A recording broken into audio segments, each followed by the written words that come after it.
In today's Your Healthy Family, the FDA announced some new guidelines late last week that now requires all mammogram providers to notify patients of the density of their breast tissue because dense breast tissue increases the risk of breast cancer and the amount of screening women may need to catch breast cancer early. The new FDA recommendations come as some 30 states already had laws with that requirement in place, including Colorado.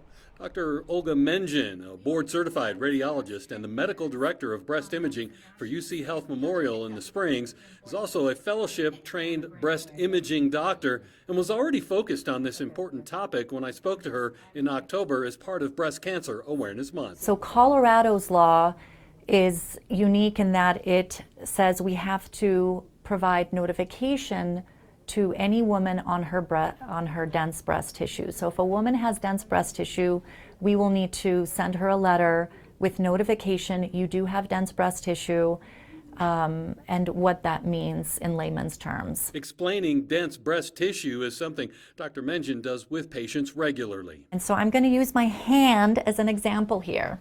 Let's say that a woman has not dense breast tissue, so her tissue is like my fingers, and you can see through the gaps between my fingers.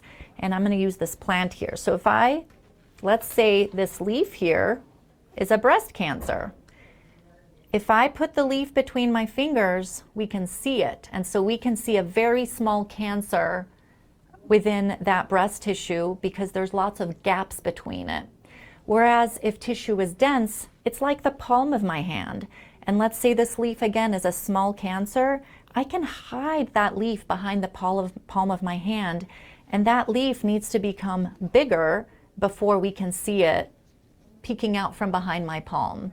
So that's sort of the analogy that we use between dense breast tissue and non-dense. So dense has this, what we call a masking effect. 3D breast imaging can help radiologists with dense breast tissue, and whenever there's still a question, more steps are commonly taken. So 1 out of 10 women are going to get called back from their mammogram. The majority of those women, once we get extra images and possibly an ultrasound, they're done, okay?